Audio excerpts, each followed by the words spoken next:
You're back. I'm back. You were here before I was here. Well, it didn't take me very, very far to go, just about 6 inches with the mouse. So is your dad still continuing to scan? I don't think he's doing as much now. They kind of laid him off because of COVID and everything. Uh-huh.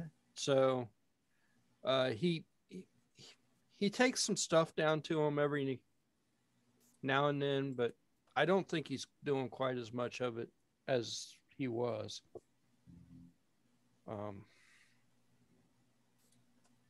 I think that particular project that that they started has kind of taken a back seat because they're worried about other stuff right now. So. Can you hear me, Leroy? Yep. Can you hear me?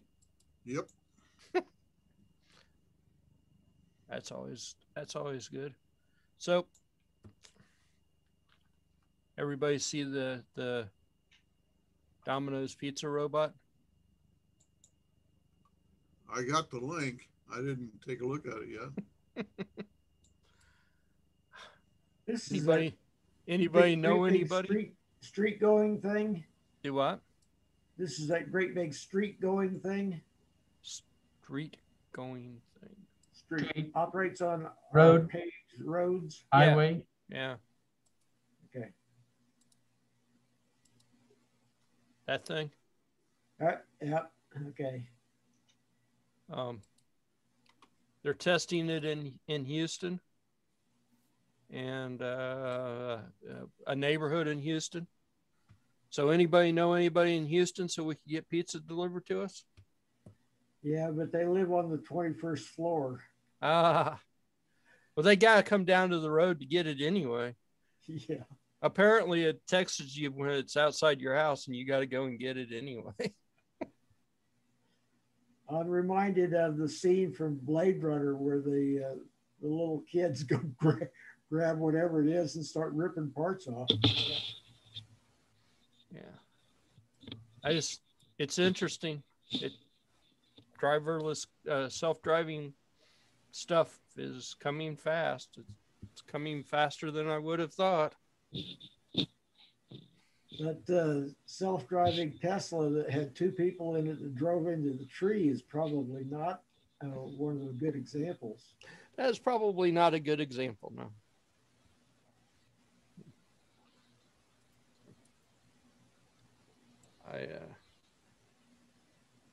I got another iRobot this week too. Vicente already knew that I got it. And I've been playing around with trying to get it to work with the Arduino IDE. This Where little did you get that? Off of eBay. This little green thing is a Atmega 168 microcontroller with a few pins exposed so that you could hook sensors up. And so it's programmable with the IDE, sort of, but not officially, and it doesn't officially work, and it's driving me nuts. You say it has its own IDE? No. This thing was, when did I say? 2007 is when this thing came out, and they had you programming it in C using Notepad on Windows. You love that. And compiling it with AVR GCC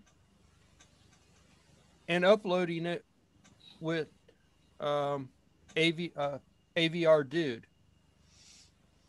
So I can get some stuff to work through the Arduino IDE, but I still have to upload the program with AVR Dude. So I have to export the hex files to upload them. What I haven't been able to get working is the drive motors. Cannot, for the life of me, figure out why the green microcontroller is not talking to the robot. But I can make lights flash. I can do blinky things. I can even read some of the sensor That's things. a beginning. I can't for the life of me figure out why it's not driving or why I can't play music. It's supposed to be able to play music. I can't figure it out. Is it encoded? It's just a byte string, or a byte value, I guess is what they call that. So I think I'm not sure. It takes 12 AA batteries. 12 AA batteries. Yes, let that sink in. I would think that you would want to use a variable power supply for that. I mean, Well, I think I understand why people who own these in the past splurged and bought the NiCad batteries, the rechargeable batteries, because you've got 12 AA batteries in this battery pack that it comes with. And they don't last very long. But I think that might be part of the problem is the microcontroller isn't able to talk to the robot because the batteries are low on power. At least that's a guess. well, if you could get yourself a small 18-volt power supply, it'd be golden. Can't be drawing much current, I can't imagine. Somewhere in storage, I mean, I still have 5 or 6 Roombas, and somewhere I've got the chargers for them. So, I mean, I've got the power supply for it. It's just a question of digging it out to find it. And my storage, I don't even have a picture of my storage. My storage is a complete mess. It will take me months to find anything in that place. I'd be better off just going on eBay and buying another power supply. That's how bad it is.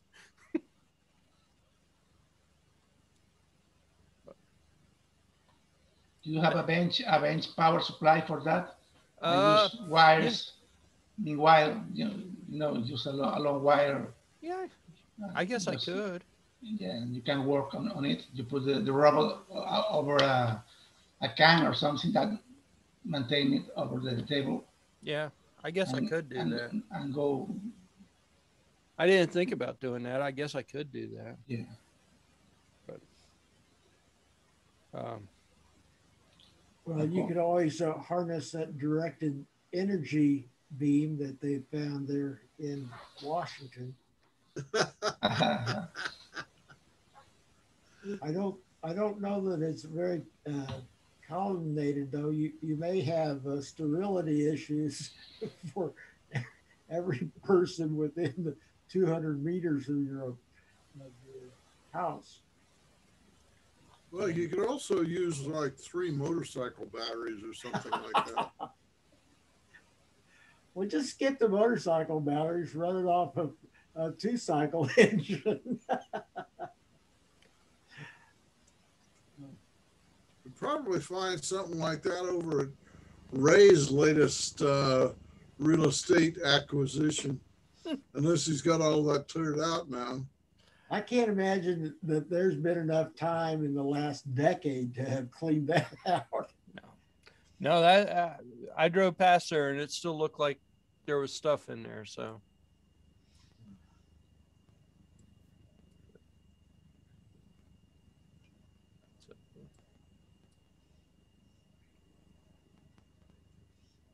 That's my big adventure for the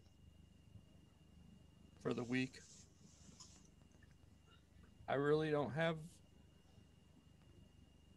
big adventure kind of things this week.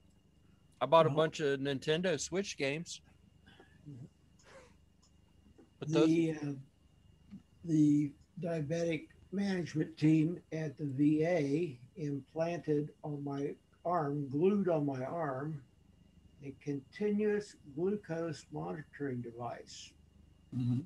And they pulled it off the other day and read it out. I don't know if you can see that or not, but this did minute by minute reading for 2 weeks.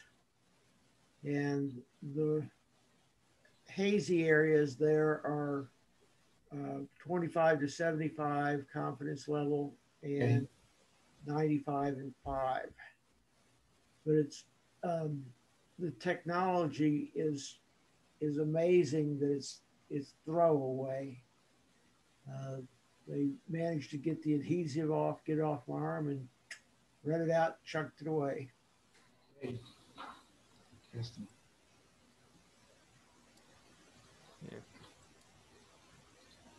so it so the one that you had, uh, they didn't read it with like an app or anything. The one that they had, they have two models. One for a person like myself where I could read it out, and then they had one that was simply read by a device that they had. So they may have an app to do that, but the one that they were using with me does not. Yeah. And just another picture of the scramble that you see.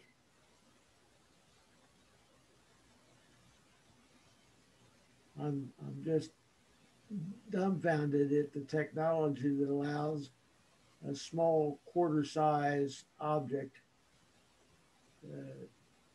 to read and display that.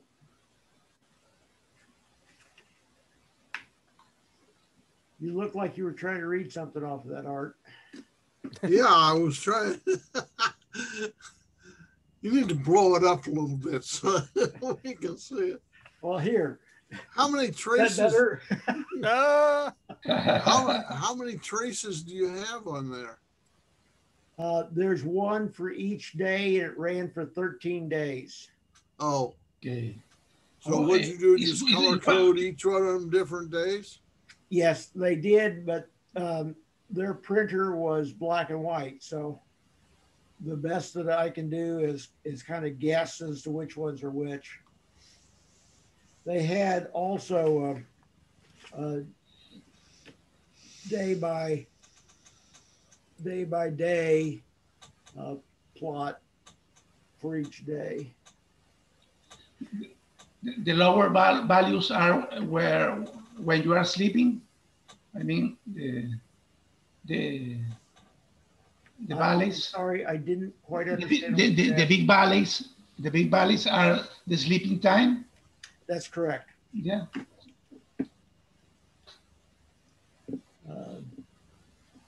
And then comes the breakfast that launch the Actually, sugar up. it's a liver dump. They start climbing about 4 hours before I wake up and before I have anything to eat. Okay. So I was. I'm not always the nicest person to deal with, and there was a nurse practitioner who was convinced that I was responsible for this because of drinking sugared pop. So we went for a 3-month period of time where I did not drink any sugared pop. My A1C at the beginning and my A1C at the end were exactly the same. Same. Okay. So that's why they were trying to figure out what was going on here with this.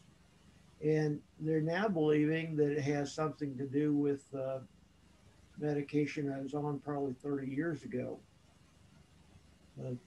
I was on massive doses of prednisone for 3 years. And so they're thinking that that rearranged my set point. That wasn't the ins and outs of my blood sugars isn't what I brought up. It was mainly that they had this neat little device that they glued to my arm. If you had that much prednisone, I'm surprised you aren't hairy like an ape. Yeah. Because that usually causes you to grow hair every place. I told people at the time that I had all the side effects other than psychosis, and I was working on it.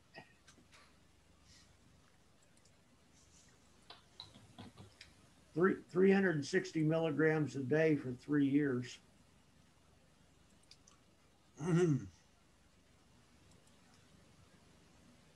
Your liver must have loved that. Say again? Your liver must have loved that. Oh, yeah. Well, I had, I can't even inflate my cheeks.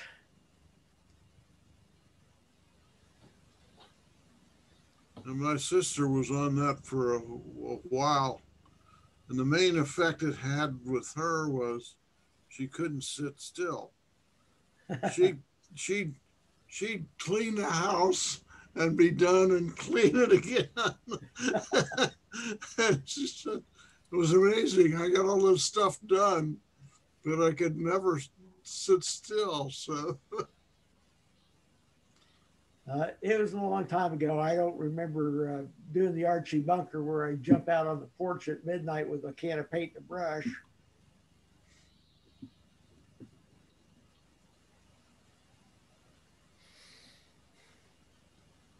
But that's a different issue. It was a really, really cool device, I thought they had. So it was plotting what parameter? Blood glucose. I believe the units are milligrams per deciliter. Yeah. That's the same thing that when you stick your finger and right, use one of those little tabs to measure the glucose in the blood. Yeah. And they traded around. One of the meters I had communicated Bluetooth to my phone through an intermediary device.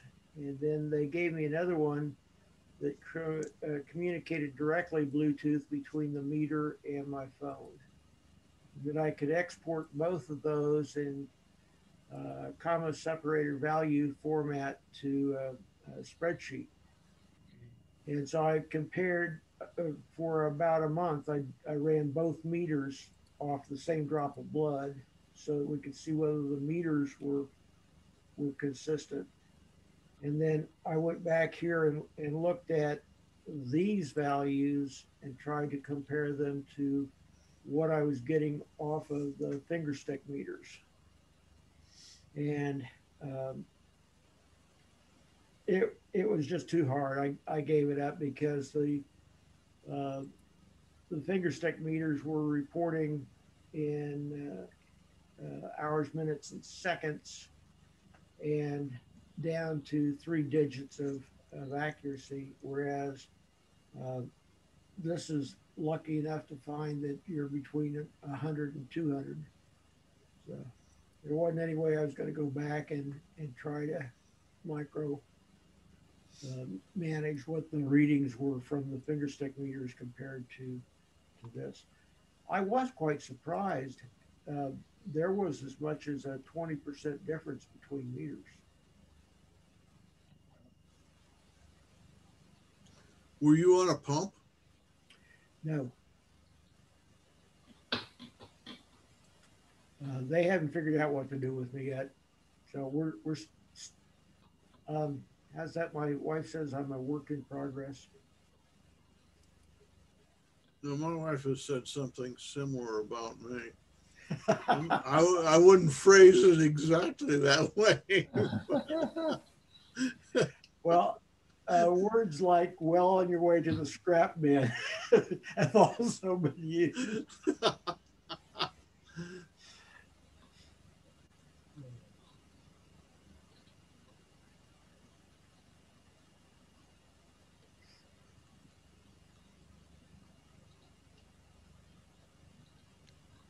I don't know nothing. I'm just here.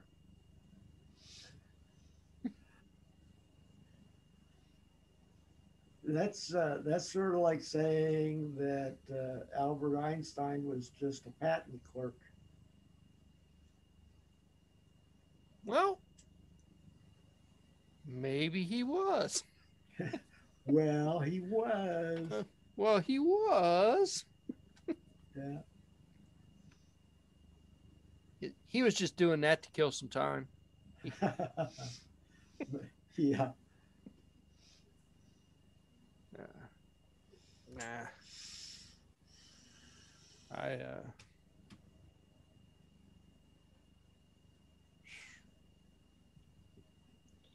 yeah.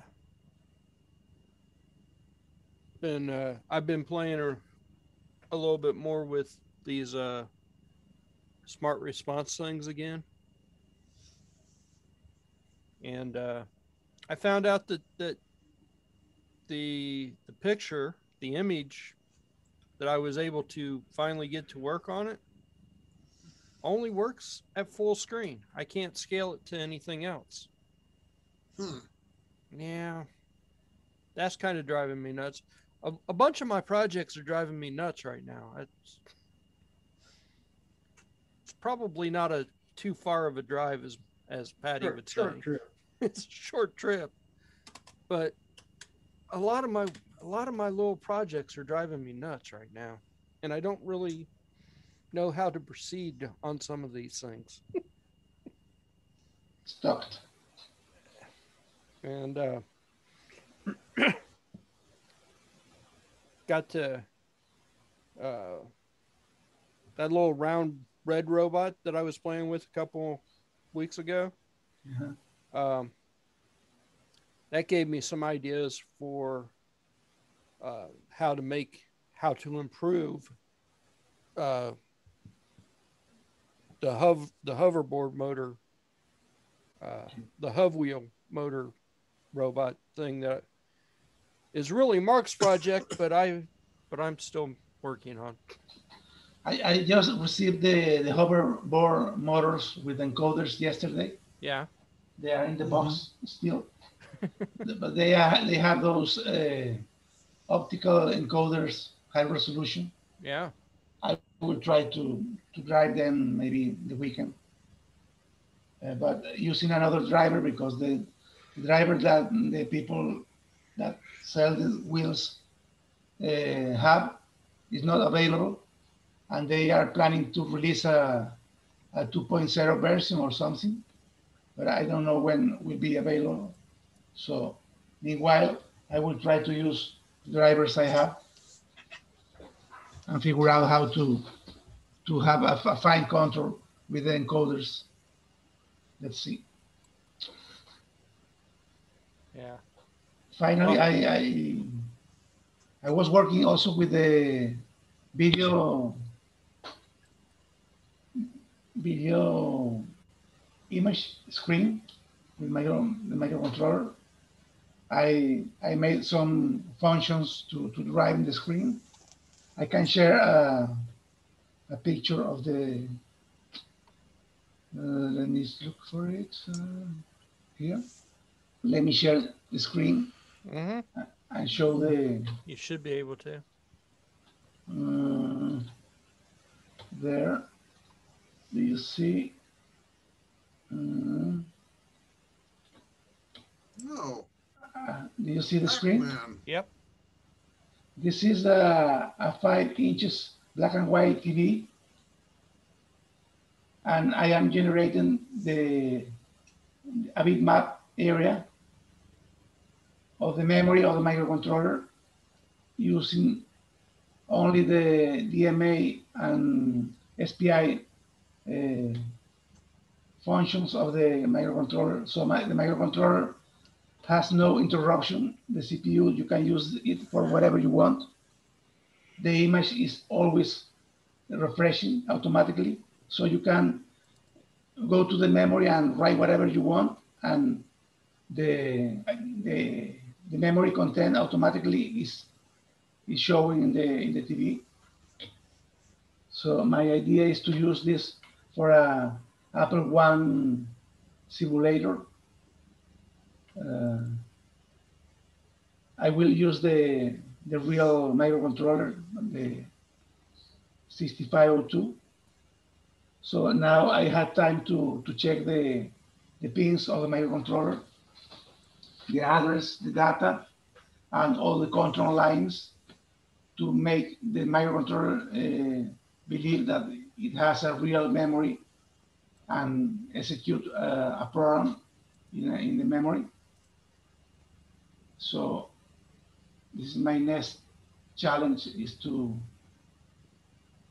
drive the microcontroller in real time with a 1 megahertz signal, and to check the I/O lines to simulate external memory for execute programs.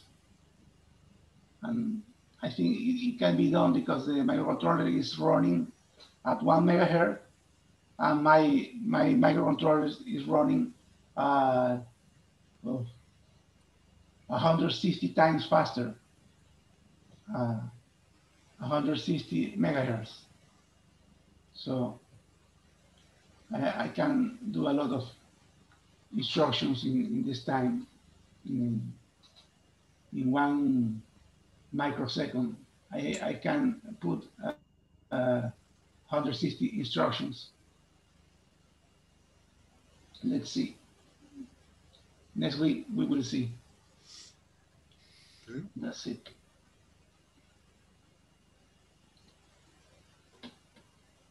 And this is Leroy.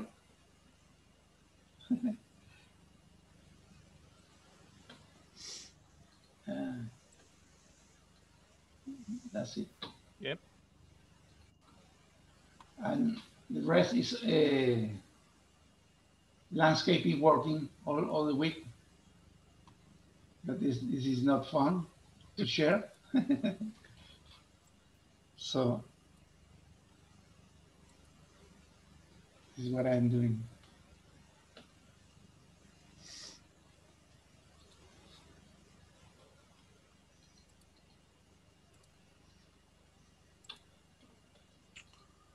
Well, folks, I'm going to have to ring off. We didn't sleep last night in preparation for shipping west, so Okay. I'm running on zero energy. Sugar, out of sugar. I, like I said, I'm actually surprised that you were able to show up at all, Art. Yeah. So what's this? This is the robot. This is the little red robot that Yeah. gave me some ideas about how to improve the code for the bigger robot. Okay. And it's really hard to use with one hand. And it got stuck on the keyboard.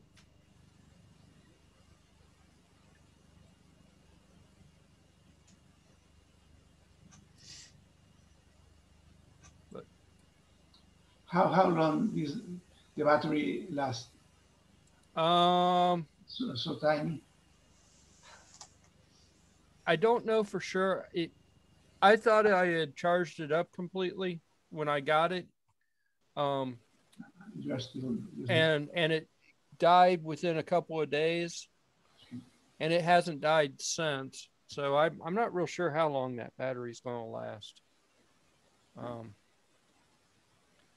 I think that I'm going to make a little adapter or something and put like the 18650 in it, though. This will be the double capacity. Yeah. Shouldn't be too hard to do. Even if I just take a 18650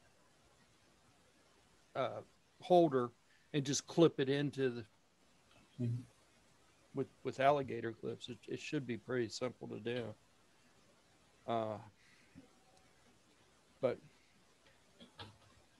I don't know. I when I got it, I charged it. That is the one drawback to M5 stuff. They don't have a LED or anything that shows, the charging cycles. And so you just kind of got to guess that it's charged. And you could guess wrong, I guess. Hey, Art. Maybe you can have access to the voltage of the battery and show it in your IDE and. Yeah, there is actually a way to read the battery voltage. Okay. I know there is with the C. I'm not sure if I can read the voltage with the Atom, but with the C, it doesn't show. The C has a battery built into it. Plus, it also has a battery on the joystick itself. And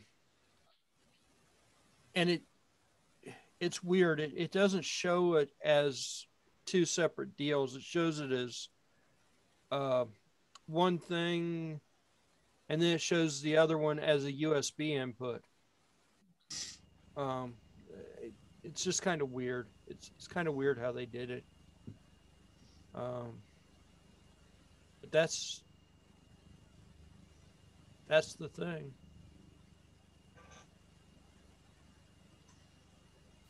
That's the thing that gave me ideas.